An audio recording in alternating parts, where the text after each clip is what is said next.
She had one order. Let the evacuation die. Or expose herself to the enemy officer she was starting to love.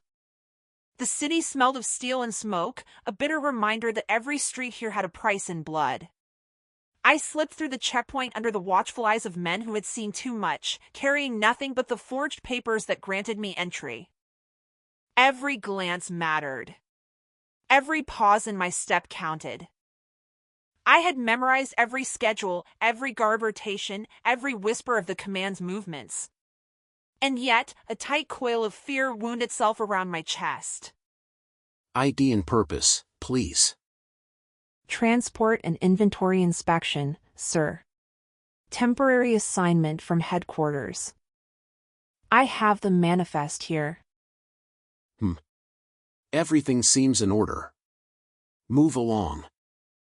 I walked past him, my pulse hammering like the artillery just beyond the river. I had seen him before, tall, precise, his posture carved by discipline. He observed without accusation, a predator in the guise of a commander. I knew he noticed the tremor in my hand as I adjusted the straps of my satchel. He might not have stopped me today. Tomorrow could be different. Weeks in this city had taught me the rhythm of suspicion. Supplies moved through narrow corridors, officers whispered in locked rooms, and the civilian population watched with hollow eyes, understanding the cost of curiosity. Every detail I recorded, every movement traced in my notebook, could save lives or end them. The intelligence I carried was more than data. It was leverage, survival, and condemnation all wrapped in one. I want the supply logs on my desk in 1 hour. Every deviation accounted for. Understood, Colonel. I'll have them ready. It will be precise. Hours later, I traced the movement of a supply convoy through the fog that choked the industrial sector. Engines roared beneath the ash-covered skyline. Each vehicle carried equipment that could be turned to destruction or rescue. I noted a pattern, a potential strike that would seal off a civilian evacuation route within the week. The command's logic was clear, efficiency at the cost of human life. I had to decide where I stood. Night brought a brittle silence. I crept along the walls of the warehouse where the classified files were kept. Dust choked the air, the faint scent of oil and metal biting my nostrils. I scanned the papers, photographs, and maps, verifying the offensive plans. Each line etched into my mind like a threat. Delay or exposure could cost hundreds. I heard a door creak behind me. Not a mistake of mine. He stood there, shadowed by dim lamplight, eyes narrowing. You shouldn't be here. This section is off limits after dark. I'm reviewing the manifests. Orders from command. Everything is as expected. Your eyes are telling me otherwise. Stay focused. One misstep can unravel everything here. I kept my voice steady, though my heartbeat raced. He could detect a lie, but not my purpose. Not yet. I let the papers fall back into order, standing straighter, controlled. He lingered a moment, measuring, assessing, then stepped back into shadow. Order returned, or so it seemed. I exhaled softly, alone again. The offensive's timing would decimate the corridor. Civilians fleeing the industrial outskirts would be trapped, slaughter inevitable. I had a choice: transmit the intelligence and risk exposure, or wait and obey the mission parameters, condemning innocence. Every second mattered. And in war, time was as lethal as any bullet. I pressed my hand to the transmitter, knowing the next decision could unravel everything. Somewhere between duty and survival, between trust and betrayal, the first thread of something forbidden began to pull tight. The night was far from over.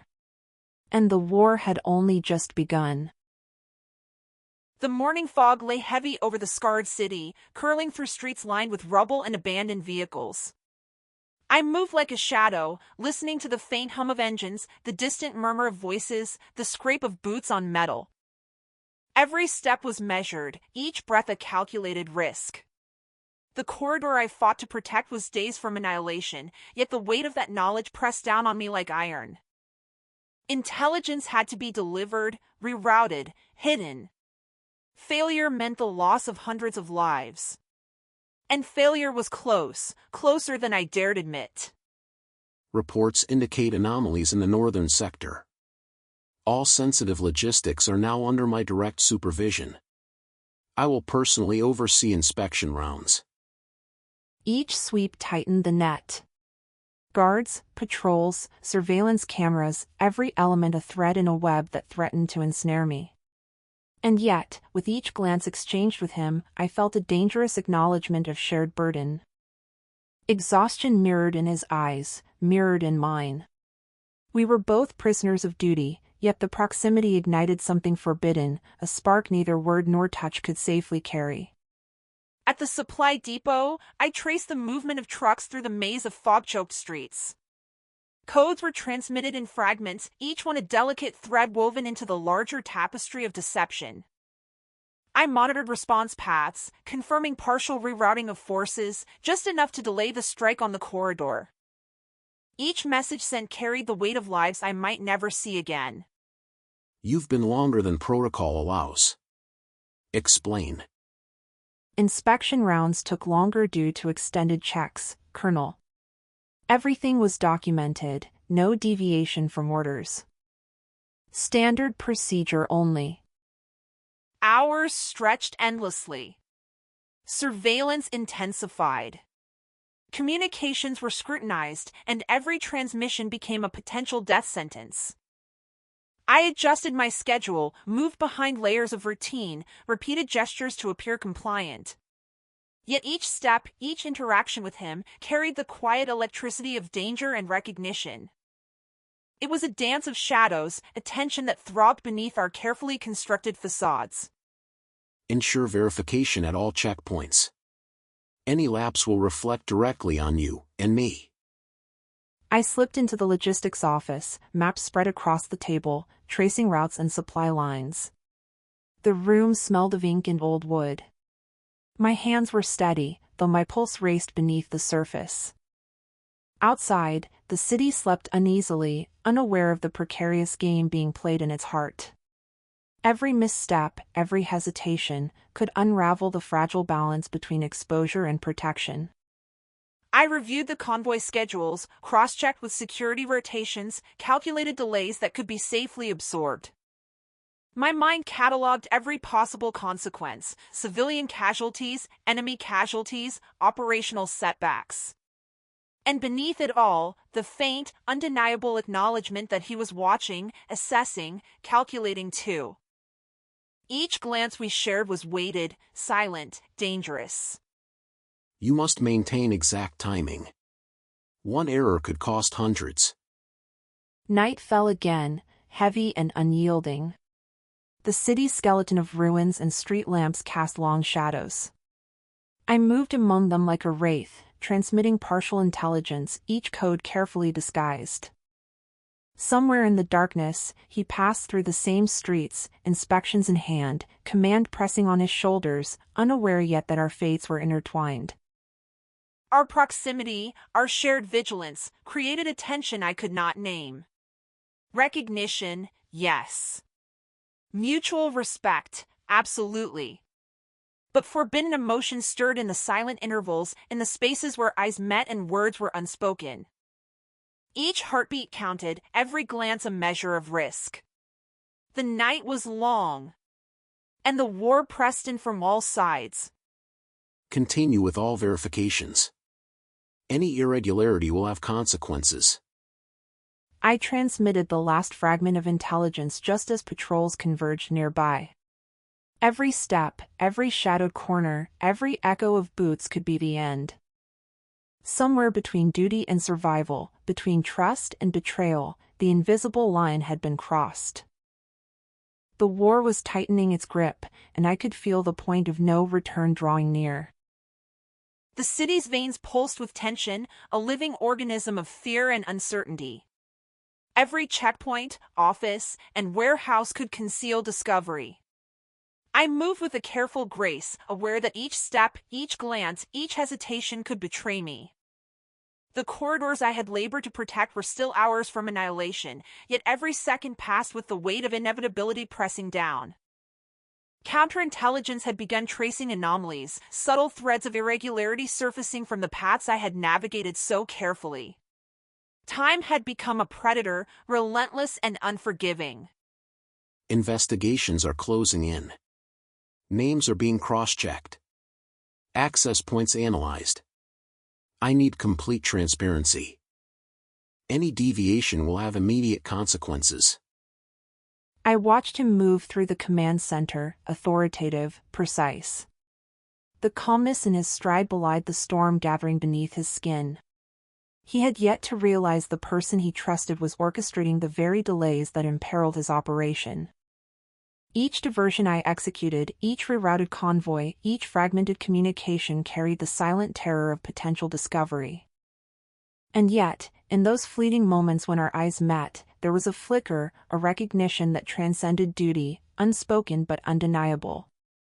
At the northern depot, I manipulated manifests, redirected trucks, delayed security rotations. Every action was precise, calculated, a dance with unseen consequences. I knew that one misstep could unravel not only the mission but everything he commanded. Yet to falter was unthinkable. I pressed forward, carrying the knowledge of lives balanced on my decisions. The tension between us tightened with each hour. He began noticing the anomalies, log inconsistencies, subtle schedule deviations, signatures only someone with clearance could leave. Suspicion was a shadow that followed me relentlessly. Every shared corridor, every passing glance, was charged with danger. I could not reveal my hand. I could not falter. I could only continue to weave the fragile web of survival. You've been at multiple points longer than protocol permits. Explain yourself. Extended inspection rounds, Colonel.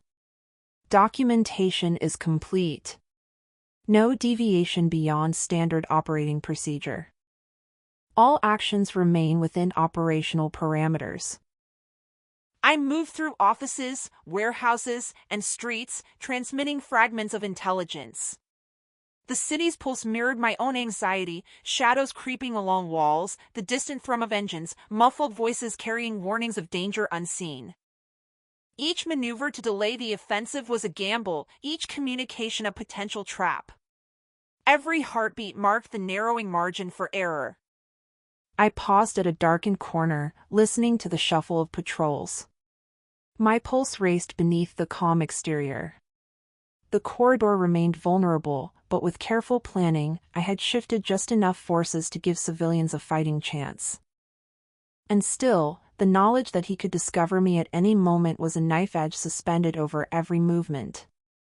I am seeing patterns in the logs. Deviations in convoy timings. Security rotations misaligned. Verification confirms what I feared. You've manipulated the orders. His gaze hardened, shifting from calculation to something more primal, betrayal. The mirror of shared burden had shattered, replaced by the cold steel of command confronted with treachery. I could see the weight of choice pressing down on him, the decision between preserving the mission or sparing the life of the person he had come to recognize in the fog of war. I knew that any hesitation on his part could cost more lives than my exposure. I acted swiftly, rerouting the last convoys, delaying the offensive enough to protect the corridor. Every second brought me closer to discovery. Every footstep brought the inevitability nearer. Move aside. I cannot allow further deviation. Every action must conform to protocol. The confrontation was silent, charged with the accumulated weight of weeks of shared exhaustion and forbidden recognition. Every protocol, every unspoken bond collided in that small space. He stepped closer, and I knew the point of no return had arrived. Outside, the city braced for consequences, unaware that lives, trust, and duty had been rewritten in the shadows. I felt the last thread of my cover snap. The choice he would make in the next moments would decide who lived, who died, and what remained of the fragile bond between us. The war had claimed its first victory of inevitability, and the cost of duty had never been clearer. The city stood like a wounded animal, scarred by conflict, yet stubbornly alive. The corridor had been saved, though at a cost I could not measure. I moved quickly, seeking extraction, every step shadowed by the certainty of pursuit. My mission had succeeded in its intention, but the price had never been clearer. Survival was a myth in a war that demanded sacrifices. Orders have been compromised. Units diverted, casualties mounting elsewhere. Protocol dictates response. I saw him in the command center, his face a mask of discipline shattered by hesitation. The man who had once represented unwavering authority now trembled on the edge of impossible choices. I knew he had discovered my identity fully. Trust had been replaced by the cold calculus of war. I pushed forward, the extraction point in sight. Every shadow could conceal a bullet, every alley a trap. My hands were steady, but my heart raced with the knowledge that this would be my final movement. My mission was complete, the corridor was saved. Everything else, my life, his trust, was secondary. Stop. You don't make it out. I cannot allow further deviation. The mission has cost enough already. He reached for me, but the decision had been made in the shadows long before. The gunfire came in a flash. My vision narrowed, the world reduced to sound, motion, and the certainty of the end. I fell before extraction, ensuring the intelligence would never fully reach my command, but the evacuation corridor remained intact. No. She's gone. All of it, the choices, the sacrifices. The city was quiet in the aftermath, yet the echoes of destruction lingered. Civilians had survived, yet nothing could erase the cost. He survived, stripped of command, reassigned, his loyalty questioned.